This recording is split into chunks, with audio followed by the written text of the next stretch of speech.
además analista político hoy, Guido Áñez, en contacto desde Estados Unidos. Guido, bienvenido, muchas gracias por aceptar esta invitación y los saludamos. Buenos días a ustedes, muchas gracias por la oportunidad que me dan de dirigirme al pueblo boliviano. Gracias por esta entrevista. Guido, muy triste, es una jornada sombría, una jornada que nos deja un sabor muy agrio, muy duro, muy difícil de tragar saliva, incluso porque realmente está muy complicada la situación con la muerte de otros tres compatriotas, policías en este caso, que cayeron en los conflictos, ¿no? En Potosí. Y bueno, es un momento complicado. ¿Cómo analizas, Guido, este momento que está viviendo Bolivia con todo lo que está pasando? Está muy complicado porque la fuerza política de Evo Morales es una fuerza política que tiene mezcla de mafia, mezcla de delincuencia, mezcla de narcotráfico y se han disfrazado de políticos. Entonces, lo que estamos viendo nosotros es la economía del narcotráfico hecha queriendo hacer candidatura. No les importa absolutamente nada a ellos que no sea su candidatura, que no sea volver al poder, que no sea proteger los intereses que están protegiendo desde el Chapare. Y por lo tanto, 50.000 cocaleros tienen prisioneros a 12 millones de bolivianos. Esta no es una situación que uno la hubiera podido ver de recién ahora. Lo Ujú. hemos visto cuando los asesinatos de los esposos Andrade, lo hemos visto cuando sacaban gente de las ambulancias en la década del 80. Ese ha sido un proceder permanente de Evo Morales cuando ha visto afectado el negocio de la coca y cocaína en Bolivia o el negocio del poder que le dio a él durante los años que ha estado en el gobierno. ¿Cuál es la diferencia de hoy día? La diferencia de hoy día es de que él pensó que Arce iba a proteger todos los negocios que él ha hecho desde el gobierno. No le resultó así porque el poder no tiene cuidante. El poder, cuando se delega, el delegado asume el poder plenamente. Ujú.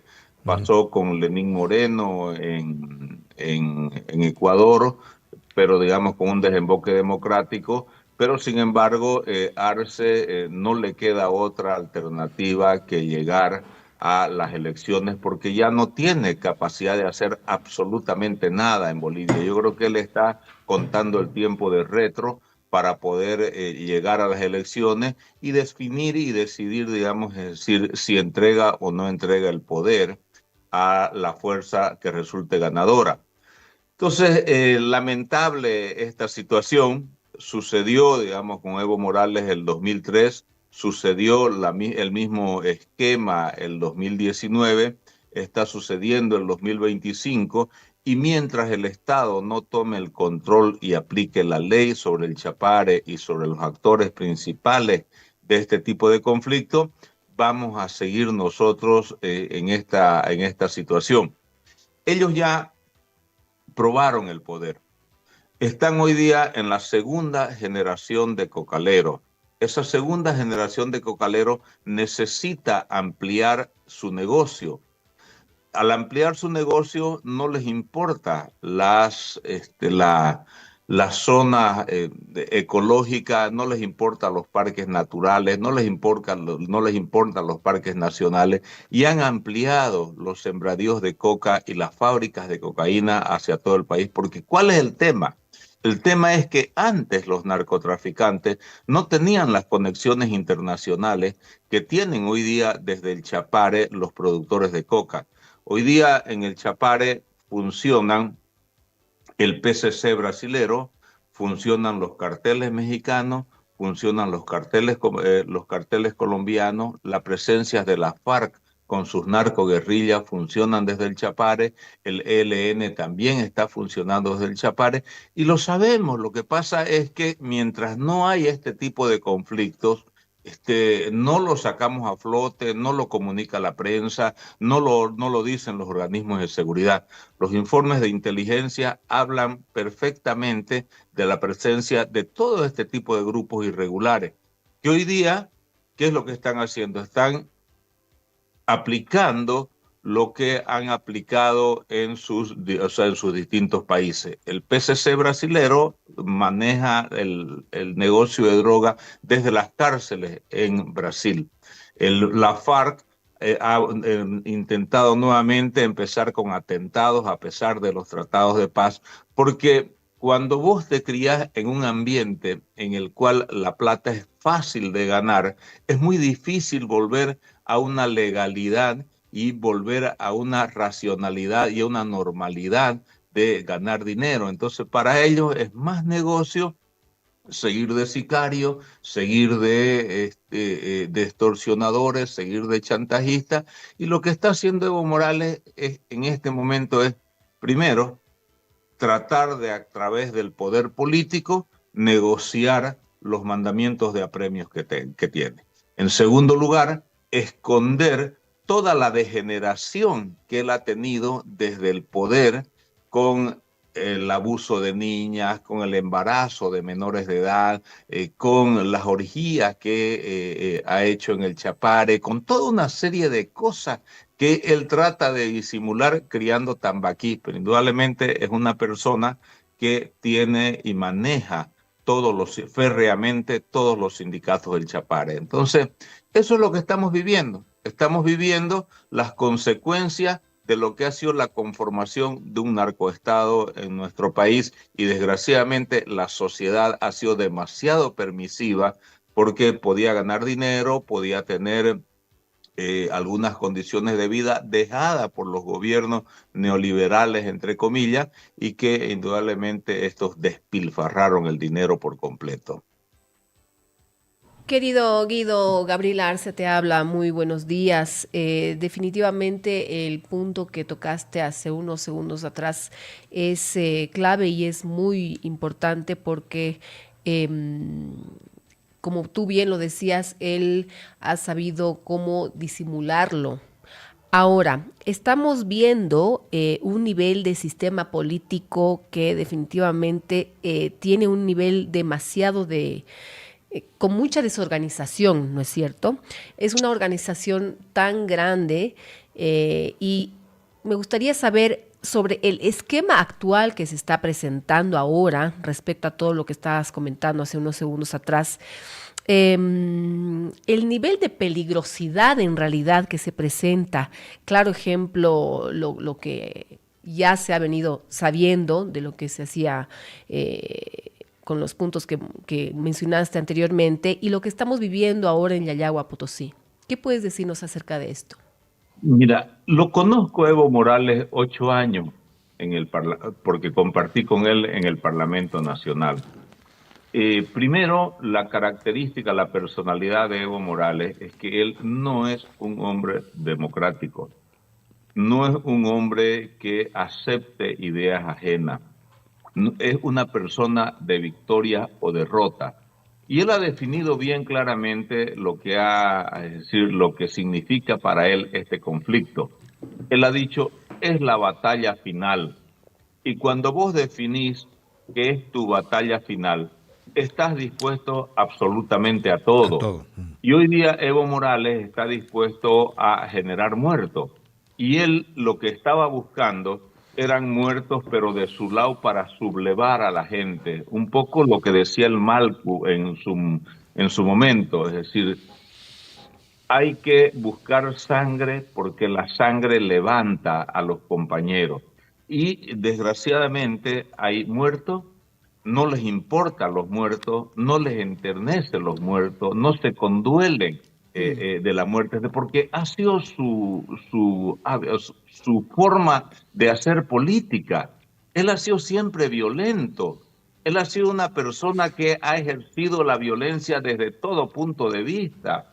Entonces, pero como le tocó administrar la bonanza económica que le dejaron los gobiernos de la democracia, entonces la gente le ha perdonado absolutamente todo. Hoy, en crisis económica, hoy en una crisis estructural de los partidos políticos, de las agrupaciones ciudadanas, porque lo que se nos viene es complicado. Por eso es que yo siempre cuando escribo digo, habría que buscar la unidad. para volver a lo que fue el año 85 de estabilización económica. Estamos volviendo al año 79, donde interinatos, gobiernos débiles, gobiernos sin la fuerza necesaria como para aplicar las medidas correctivas que necesita la economía, es lo que va a ser el resultado de las elecciones. Y es muy posible de que el gobierno, es decir, entregue o no entregue el poder. El ejemplo de Maduro es un ejemplo muy fuerte para que ellos vayan a copiar esta situación. Entonces, perdón, Sigue, lo sigue. que pasa en Yayagua es solamente la muestra de lo que pasó en Sacaba, de lo que pasó en Sencata, de lo que pasó en Si quiere en damos la un... normal de Guarichata, Ajá. lo que ha pasado durante todo el tiempo en distintas localidades de nuestro país. O sea, esta es una situación completamente normal, lo que normal para ellos, anormal para el país, anormal para Claro. todos nosotros quienes pensamos racionalmente en que las salidas deben ser democráticas, deben ser a través del voto, debe ser a través de la alternabilidad de poder. Para él no, porque él ha definido que esto es su batalla final y cuando alguien define que es su batalla final es por primera vez victoria o muerte, pero victoria o muerte de otro, no victoria o muerte de él. Exacto, Él claro. quiere apropiarse de la victoria con sangre ajena, él quiere apropiarse de la victoria matando gente, pero él recluido totalmente en el Chapare, gozando de las situaciones que le da, que le protege el narcotráfico, que le protege las bandas criminales que están en el Chapare, pero él envía a la gente es decir, al matadero. O sea, es tan cobarde que no es capaz de enfrentar esa situación. Yo admiro a la gente que, es decir, que se juega el pellejo por lo que ha creído, o sea, por lo que considera, digamos, que es una lucha justa. No, Evo Morales es el hombre más cobarde que yo he conocido en la vida política. Jamás enfrenta una situación de adversidad. En 2003 se fue a Libia a recibir plata de Gaddafi mientras mandaba a la gente a los bloqueos en el Alto. El 2019, cuando vio que la situación, que las Fuerzas Armadas y la policía no lo apoyaban, se fue a México. Nunca enfrentó ninguna situación y mandaba a su gente a gritar, ahora sí guerra civil, ahora sí guerra civil. Y hoy día está mandando a su gente y a sus paramilitares, que no son otra cosa que los grupos sociales que él llama, los está mandando a matar o a que los mate, pero él se esconde detrás de la pollera que significa el Chapare. Guido, más allá de que Evo Morales no estuvo, pero hay otro detalle. El 2003, la convulsión social que se generó a raíz de la protesta, derivó en la renuncia y salida del país del expresidente Gonzalo Sánchez de Lozada. El 2019, 2020, toda la convulsión que llevó a la presidencia de Yanine Áñez generó hechos violentos que hoy tienen a la expresidenta en la cárcel ya varios años. Y ahora, ¿cuál será? Y hay tres muertos. Si todo sigue así, Dios no quiera, pero esto puede empeorar. ¿Qué consecuencia va a tener? El objetivo es Luis Arce. Evo Morales podrá esta vez zafar de esa responsabilidad, efectivamente, de generar este conflicto que está derivando en muertes. Mira, el objetivo político de él empezó con la habilitación de su candidatura. Se han cumplido los plazos y el principio de preclusión que es elemental en derecho electoral. Si un plazo se cumple, ese plazo muere. Ese es el principio de preclusión que lo estaba medio haciendo tambalear la corte electoral. Hoy día ya ha subido la demanda hacia la renuncia del presidente Arce. Yo creo que lo más racional que puede haber, a pesar de que Arce es un incapaz, es un indolente, un corrupto, una persona que no tiene esto. O sea, hay que esperar de que Arce termine su mandato y que este proceso termine en elecciones. No hacer esa situación significaría darle la razón a Evo Morales. Claro. Hoy día él está jugando con varios factores. El primer factor es la movilización. El segundo factor es el caos que reina en todo el país. Quiere trasladar esta situación a las ciudades. Todavía las ciudades grandes como es La Paz, Cochabamba, Cochabamba es la más afectada, La Paz y Santa Cruz, no están tan afectadas por esta situación de convulsión. El 2003 fue una convulsión urbana que derivó desde el Alto y afectó a la ciudad de La Paz. Estaba conflictuada Cochabamba. Hoy día no está todavía conflictuada la zona urbana de La Paz. El gobierno tiene que cuidar de que no llegue a la parte urbana todo este tipo de conflicto. La otra cosa, el año 2006, Evo Morales le impuso a las Fuerzas Armadas la incorporación de un convenio campesino-Fuerzas Armadas para que ingresen los hijos de chapareños, hijos de cocaleros al colegio militar.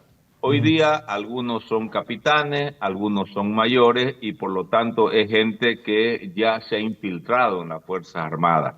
Por eso es que las Fuerzas Armadas en este momento están inmovilizadas porque ya algunos de esos oficiales ya tienen mando de tropa. La información que yo tengo que son los peores alumnos, son la gente, digamos, es decir, menos formada, la gente, pero ellos van por una convicción no ideológica, sino por una convicción de mafia al interior de las Fuerzas Armadas. Eso es bastante complicado. La Policía Nacional sabemos de que no es una fuerza que institucionalmente esté fortalecida porque la desinstitucionalización que ha tenido el país ha sido muy grave. Entonces, ¿qué es lo que tenemos que hacer en este momento? Las personas que creemos en la democracia, que creemos en la libertad, que creemos en la justicia, poder lograr de que Arce termine su mandato, que las elecciones lleguen a una culminación. Pueden ser las elecciones más irregulares que pueden haber en Bolivia por un montón de factores, porque el otro factor es que el Estado Nacional no maneja todo el territorio. Entonces es muy posible de que ellos busquen la deslegitimación del próximo gobierno diciendo de que en el Chapare no hubieron elecciones, que en algunas zonas del altiplano no hubieron elecciones, que en algunas zonas dominadas por el narcotráfico no hubieron elecciones. Pero eso no quiere decir de que el país tenga que aceptar esa situación, porque esa va a ser la segunda fase si es que no ingresan en este momento a ganar esta batalla, que ojalá Dios quiera que no la puedan ganar. Pero la próxima fase va a ser deslegitimizar las elecciones y si es un candidato opositor el que se hace, el que gana el gobierno, poder hacerle la vida imposible desde el narcotráfico. Entonces, si el próximo gobierno no ingresa con fuerza a manejar primero todo el territorio nacional y en segundo lugar a lograr que el país, digamos, es decir, pueda deshacerse de los narcos, empezando por Evo Morales, deshacer las mafias internacionales que están en nuestro país y lograr manejar todo el territorio nacional, nos vamos a ver en una situación bastante complicada. Porque no, los narcos ahora no son lo que eran la década del 80. En la década del 80 eran fanfarrones, tipos que se compraban autos, tipos que se compraban propiedades, tipos que estaban, pero no tenían espíritu de mafia. Hoy el espíritu de mafia y es decir, los compromisos internacionales que tienen desde el Chapare es lo que hace que estas movilizaciones sean más violentas. Muy importante lo que dice Guido y bueno, obviamente, primera parte del análisis, se podría generar el 17 de agosto una elección que efectivamente no cuente con el voto de algunos sectores, como por ejemplo el sector cocalero, Chapare, donde no van a poder entrar las ánforas, obviamente, seguramente en otros sectores del país tampoco. Y para ti, Guido, es importante que se realicen las elecciones a pesar de eso. Y creo que un segundo punto importante que quería consultarte es, se necesita un gobierno fuerte para combatir la crisis en el siguiente. En este caso, ¿cómo ves un poco a la oposición y cómo ves a los oficialistas que se han dividido en varias facciones? Mira, la crisis del sistema político en Bolivia es estructural. Han entrado en crisis todas, o sea, todos los partidos, oficialismo y oposición. Esto no es extraño en nuestra historia. El año 64, el gobierno de cayó Víctor Paz después de Ujú. 12 años de gobierno fuerte que hizo la revolución del 52, y vino el gobierno de Barrientos, de Obando, de Siles Salina, de Torres, hasta que después de 6 años ingresó Banzer al gobierno y estabilizó el sistema político. En una dictadura, sí, en una dictadura, con presos, con exiliados, sí, igual como lo que está sucediendo hoy día.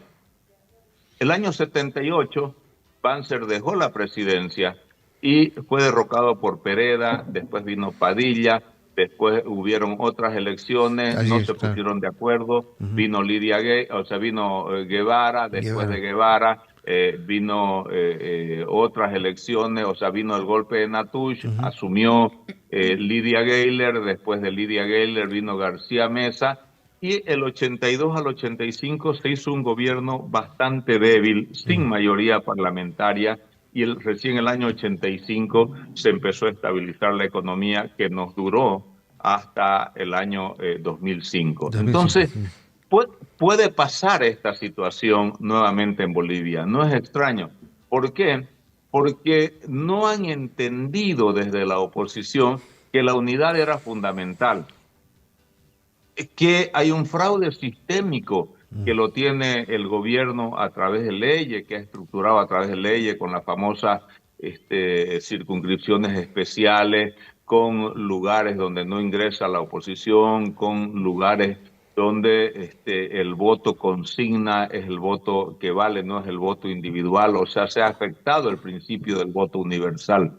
Entonces, la oposición quiere ganarse entre ellos, están apostando a segunda vuelta.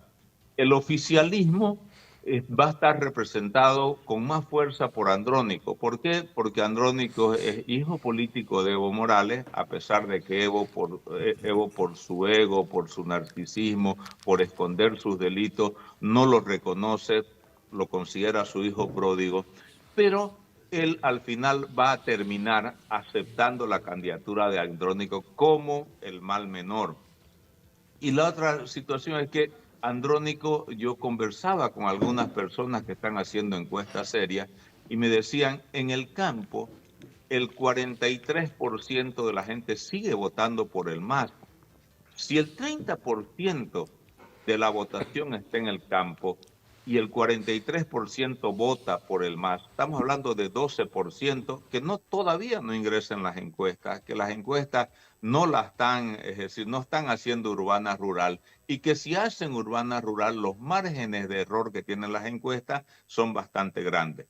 Entonces, si vos tenés en este momento, según encuesta, 20% el primero, 19% el segundo, 18% el tercero y después toda una camada de 10, 5%, ¿a qué, cuál es la conclusión que sacás a priori? Que va a ser un gobierno débil, o sea, no va a ser un gobierno de cambio, sino un gobierno de transición. Y al haber un gobierno de transición, vas a tener que buscar nuevamente un sistema político que te permita estabilizar la economía, que te permita hacer cambios profundos. Solamente, discúlpame, te pongo un ejemplo. El año 85, quien le dio la presidencia a Víctor Paz fue el MIR, pero Víctor Paz no podía hacer los cambios si seguía aliado con el MIR o que el MIR hubiera pedido ser cogobierno. No, se alió con ADN, que el ADN le significaba 2/3 de voto en el Parlamento, e implementó el 21060 con un Parlamento fuerte. Hoy día, cualquier gobierno que salga, ninguno va a tener 2/3 de voto en el Parlamento, ni siquiera juntos, porque el fraude sistémico, que es lo que yo llamo a las alteraciones electorales de los principios de voto universal, le va a permitir al MAS tener, o sea, más de 1/3 de voto al MAS. Me estoy refiriendo, digamos, a Andrónico, porque Castillo no creo que cuente.